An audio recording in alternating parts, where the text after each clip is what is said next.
இன்னைக்கு நான் வந்து வீட்டில் இருக்கிற மூணு பொருள் மட்டும் வச்சு எப்படி வெனிலா ஐஸ்கிரீம் வீட்டிலே செய்யலாம் அப்படின்னு சொல்லி நான் சொல்கிறேன். ஸோ வாங்க அந்த வெனிலா ஐஸ்கிரீம் எப்படி செய்யுதுன்னு சொல்கிறேன். First 3 table spoon milk powder, 2 table spoon cornflour எடுத்திருக்கேன். இப்போ இதை கொஞ்சமாக தண்ணி ஊற்றி மிக்ஸ் பண்ணிக்கலாம்.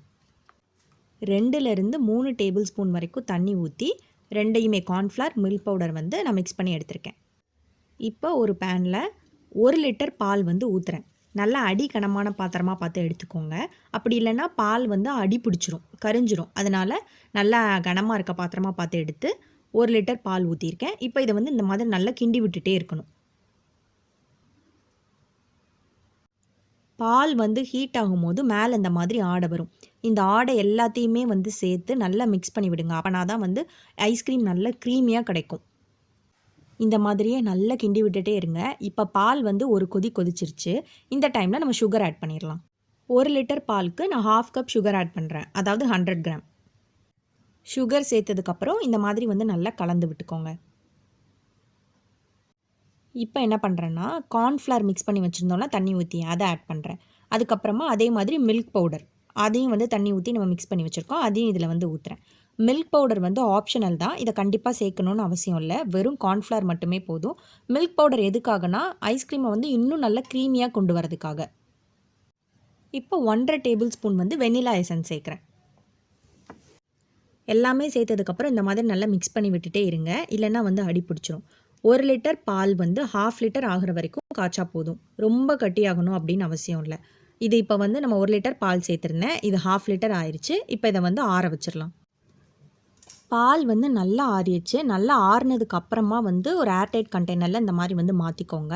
சூடோடு வந்து ஊற்றிட வேணாம். இது நல்லா ஆறிடுச்சு, அதனால் நான் இப்போ இதில் மாற்றிட்டேன். இப்போ இதை நான் என்ன பண்ண போகிறேன்னா, இது மேலே வந்து ஒரு அலுமினியம் ஃபாயில் வச்சு கவர் பண்ண போகிறேன். இது மேலே பாக்ஸோட லிட் வச்சு க்ளோஸ் பண்ணி ஃப்ரீசரில் வந்து 3 மணி நேரம் வந்து வச்சு எடுக்க போகிறேன். 3 மணி நேரம் ஆயிடுச்சு. இதை நான் இப்போ ஃப்ரீசர்லேருந்து எடுத்திருக்கேன். இப்போ ஐஸ்கிரீம் வந்து எப்படி இருக்குன்னு சொல்லி காமிக்கிறேன்.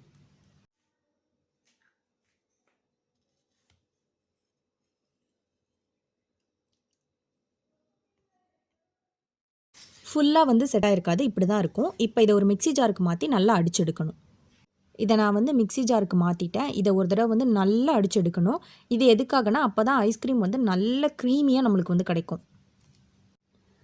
இப்போ நம்ம மிக்ஸி ஜாரில் பீட் பண்ணதை திரும்பவும் இதே கண்டெய்னரில் நான் வந்து ஊற்றுறேன்.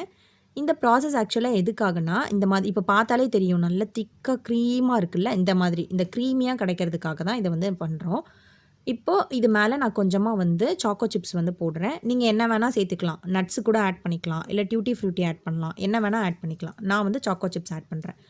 இப்போது திரும்பவும் அதே மாதிரி ஃபாயில் போட்டு மூடி அந்த லிட்டை வந்து க்ளோஸ் பண்ணி இப்போ ஃப்ரீசரில் வந்து 8 மணி நேரம் வந்து வைக்கணும். அப்படி இல்லைன்னா நீங்கள் வந்து ஈவினிங் டைமில் பண்ணுறீங்கன்னா ஓவர் நைட் வந்து வச்சுருங்க. வச்சுட்டு ஒரு 8 ஹார்ஸ் கழித்து நம்ம எடுத்து பார்த்தோன்னா நம்ம சூப்பராக ஐஸ்கிரீம் வந்து ரெடி ஆயிரும். இப்போ 8 ஹார்ஸ் கழித்து நான் ஃப்ரீசர்லேருந்து எடுத்திருக்கேன். இது எப்படி இருக்குதுன்னு சொல்லி நம்ம பார்த்துடலாம். இப்போது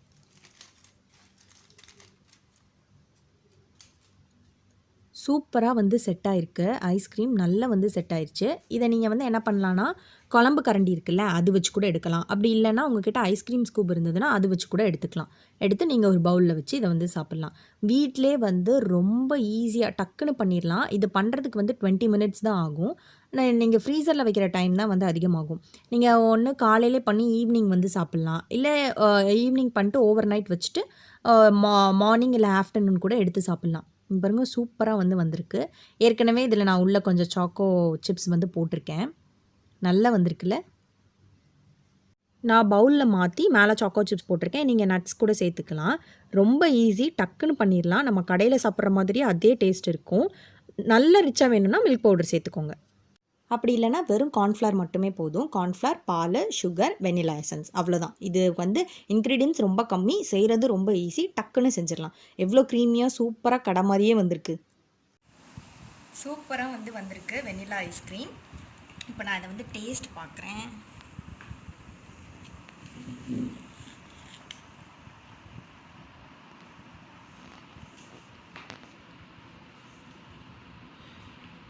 நல்லா இருக்குது. ஆனால் நீங்கள் வந்து வேணும்னா மில்க் பவுடர் ஆட் பண்ணிக்கோங்க. மில்க் பவுடர் சேர்த்தா வந்து நல்ல ரிச்சாக இருக்கும். மில்க் பவுடர் சேர்க்கல பண்ணல அப்படின்னா கொஞ்சம் ரிச்னஸ் வந்து கம்மியாக இருக்கும். நீங்கள் கடையில் வாங்குற மாதிரியே தான் இருக்கும். ஆனால் வீட்டிலே வந்து செஞ்சிடலாம். ரொம்ப